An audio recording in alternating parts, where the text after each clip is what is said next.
সন্ধেবেলার পার্টিতে সবাই হাজির।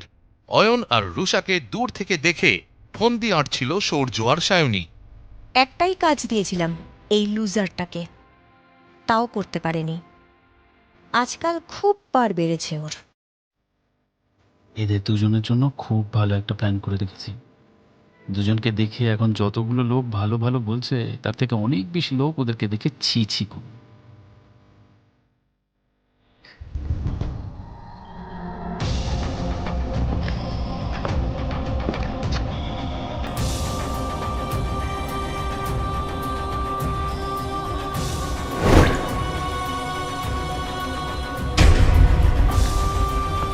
কিরে অয়ন, স্যুটটা তো হেভি। কার থেকে ঝাড়লি? নাকি রুষার ঘাড় ভেঙে? ভিখিরি হয়ে এত দামি স্যুট পরিস কি করে ভাই? সূর্যর কথায় কিছু মনে করো না জামাই বাবু। সূর্য ও আমাদের প্রিয় ঘর জামাই আফটার অল। শ্বশুর বাড়ির টাকাতেই তো ফুর্তি করবে, বউয়ের টাকায় বসে বসে খেতে কিসের লজ্জা। ঠিক ঠিক ঠিক, আই এম সরি জামাইবাবু। আচ্ছা সায়নী, তোর কি মনে হয় এই রুষা ওকে সত্যিই ভালোবাসে? কেন তোর মনে হয় না? ওদিকে দেখ, পার্টিতে নিজের বরকে ছেড়ে। ও ঠিকই তো। গৌরব বরাবরই রুষাকে পছন্দ করে। সায়নীর সঙ্গে বিয়ের পরেও গৌরব চেষ্টা করে রুষাকে ইমপ্রেস করার, তবে রুষা তেমন একটা পাত্তা দেয় না ওকে। এই পার্টিতে তোমাকে এভাবে একা ছেড়ে দিয়ে রুষা একদম ঠিক করেনি। কি আর করবে জামাই বাবু? Let's have a drink. না, আমি ড্রিঙ্ক করি না। আরে come on Ayan, don't be a spoil sport, let's drink.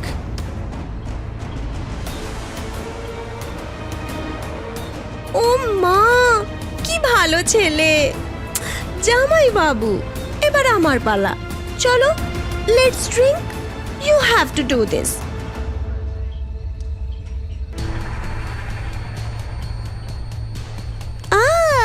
Bravo জামাই বাবু। অয়নের চোখ যেন ঝাপসা হয়ে যায়। স্পষ্ট করে কিছুই দেখতে না পাওয়ায় বেশ ঘাবড়ে যায় অয়ন।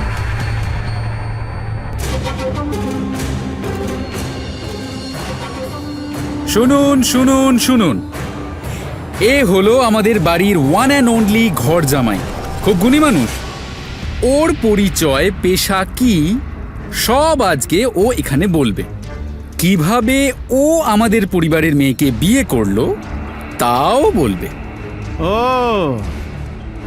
তোমরা দুজন এই কারণেই আমাকে ড্রিঙ্ক অফার করেছিলে।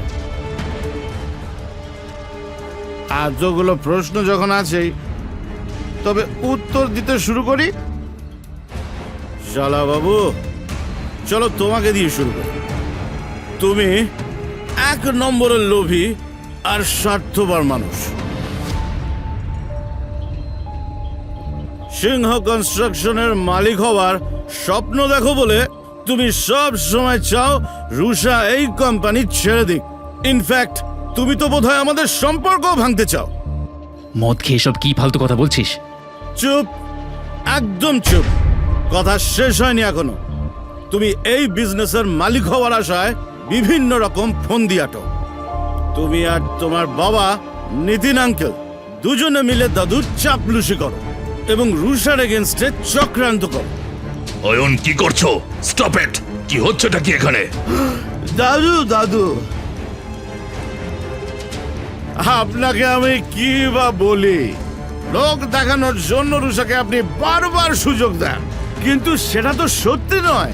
আপনি মন থেকে সৌর্যকে বেশি ভালোবাসেন, তাই আপনার কাছে রুষা সব সময় ভুল আর সৌর্য সব সময় ঠিক। You are disgusting. চলে যাও এখান থেকে। অয়ন, লিমিট ক্রস করো না। আমাদের পরিবারে দাদুর কথাই শেষ কথা। সায়নী,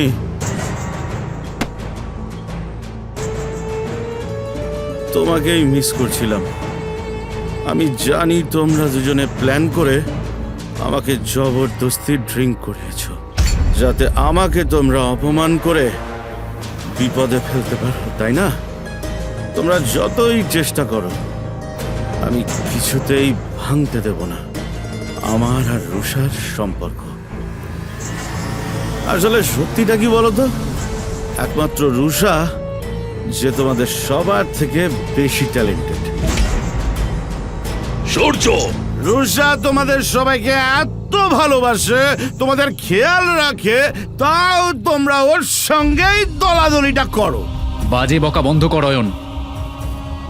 অলরেডি তোর জন্য অনেক অসম্মানিত হয়েছি। যা ভাগ এখান থেকে। রুষা অয়নকে সামলে ধরে। তুই আগেও রুষার যোগ্য ছিলি না, এখনো নেই। লুজার। আজ তোরা দুজনে নির্লজ্জতার সব লিমিট ক্রস করে গিয়েছিস। কাউকে অপমান করার জন্য যে তোরা এত দূর যাবি আমি কখনো ভাবিনি। আজকের পর অয়নকে কিছু বলার আগে মনে রাখবি, অয়ন ইজ মাই হাজবেন্ড। হাজার চেষ্টা করলেও তোরা ওর ক্ষতি করতে পারবি না। নেক্সট টাইম ওর সঙ্গে খারাপ ব্যবহার করার আগে মনে রাখিস, আমি কিন্তু তোদের ছাড়বো না। চলো অয়ন। এসব কি হচ্ছে এখানে সূর্য? এই অয়ন না আমাদের পরিবারের কলঙ্ক কাকিমা।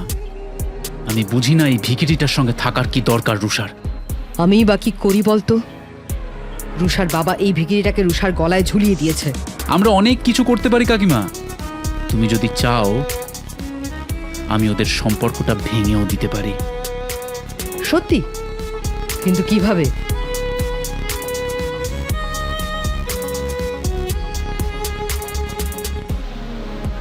ভালো প্ল্যান। তোর যা করার কর, শুধু মাথায় রাখিস রুষার যেন কোনো ক্ষতি না হয়। তুমি চিন্তা করো না,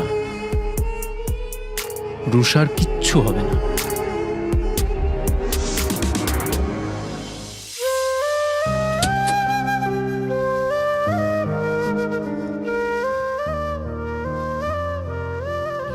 আজ যা ঘটেছে তার পেছনে সূর্য আর সায়নী 100% ইনভলভ। তবে ওরা এই ঘটনা ঘটালো বলেই অয়নের মনের কথা জানতে পারলাম। অ্যাটলিস্ট এটুকু বুঝলাম আমি আর অয়ন দুজন দুজনকে নিয়ে একই রকম ভাবি।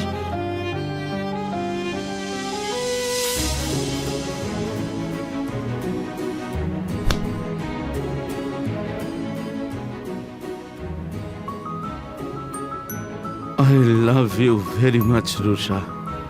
আমি কোনো ভুল করিনি, ট্রাস্ট মি। সবাই আমাদের আলাদা করে দিতে চাইছে, আমি কিছুতেই তা হতে দেব না। আমি তোমার সঙ্গে থাকতে চাই রুষা, তোমাকে কোনো দিন ছেড়ে যাব না, প্রমিস।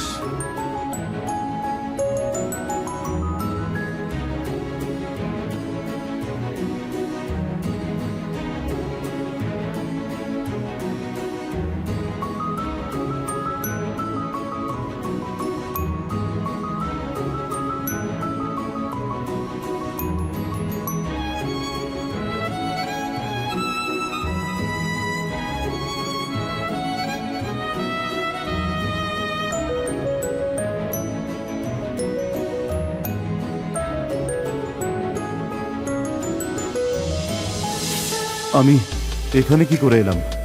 গতকাল কি একটু বেশি বাড়াবাড়ি করে ফেলেছি? রুষাকে ফেস করব কিভাবে? যাকে দেখা যাবে।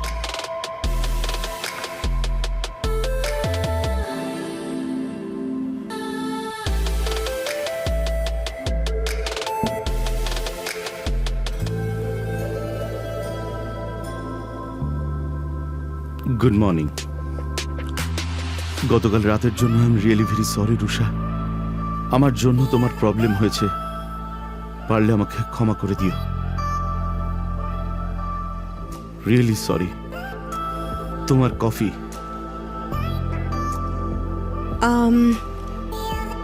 আগে ফ্রেশ হই, আজ অনেক কাজ আছে। এসে খাই।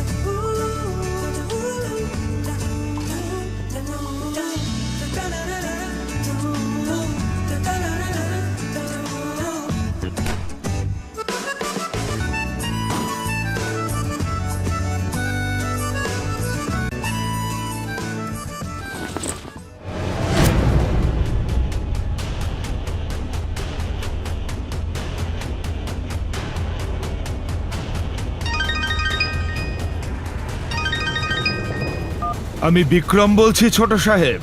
আবার ফোন করেছো কেন? তুমি কি সিদ্ধান্ত নিলে সেটা জানার জন্যই ফোন করেছি। তোমাকে কতবার বলেছি বারবার আমাকে ফোন করো না। আমি চাই না আমার বংশ পরিচয়ের সিক্রেট এই বাড়ির কেউ জানুক। আমার রহস্য সময় এলে আমি নিজেই ফাঁস করব। আমি গরিব বেচারা ঘর জামাই, এটাই এখন আমার পরিচয়। Good bye. নিজের ঘরে একা শুয়ে রুষার যেন কিছুতেই ঘুম আসছিল না। ও শুধু অয়নের কথাই ভেবে যাচ্ছিল।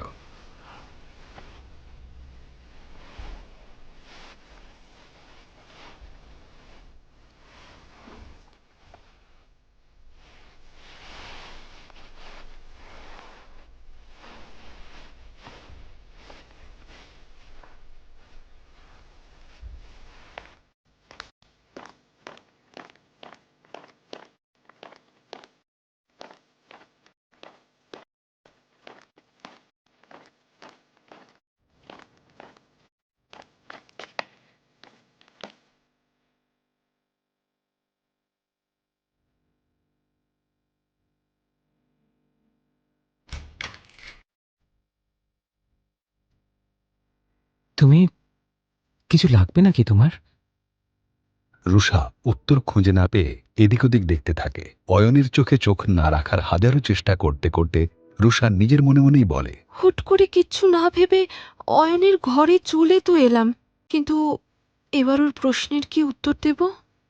আসলে আমার ঘরের লাইটটা না খারাপ হয়ে গেছে। ও, আমি এক্ষুনি গিয়ে ঠিক করে দিচ্ছি। না না, তার কোনো দরকার নেই। রুষার এ আজ হলো কি? ওর ব্যবহার আজ যেন ভীষণই অন্যরকম। অয়ন যেন কিছুই বুঝে উঠতে পারছিল না। আর অয়নের এই থতমত রূপ রুষা এর আগেও বহুবার দেখেছে। আজ রাতটা আমি এখানেই শুয়ে পড়ছি। ঠিক আছে, তাহলে তুমি এখানে শুয়ে পড়ো, আমি বরং তোমার ঘরে চলে যাচ্ছি। আরে, আমার এখানে আসার আসল কারণটা কি ও বুঝতে পারছে না?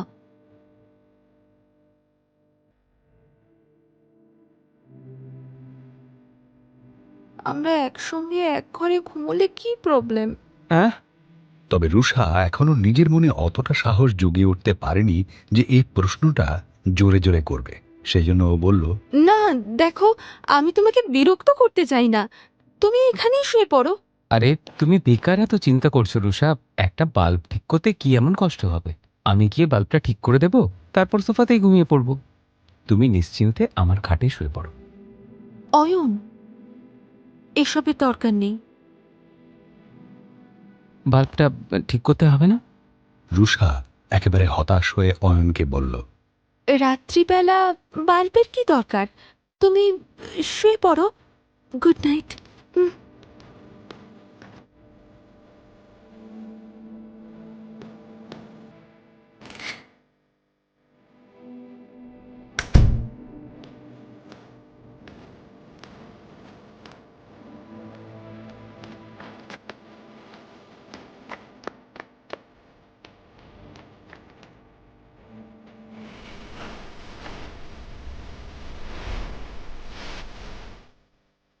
আমার মতো বোকা মেয়ে পৃথিবীতে আর একটাও নেই। কেন মরতে চেয়ে অয়নের ঘরে যেতে গেলাম? এমনিতে তো আমার সব কথা না বলতেই বুঝে যায়, কিন্তু আজকে ও আর কিচ্ছুটি বুঝতে পারলো না। আমার এত এম্বারেসড লাগছে যে আজ রাতে আর বোধহয় ঘুমই আসবে না। জানতে হলে শুনতে থাকুন এই গল্পটি শুধুমাত্র পকেট এফএমে। লিঙ্কটি রয়েছে ডেসক্রিপশনে।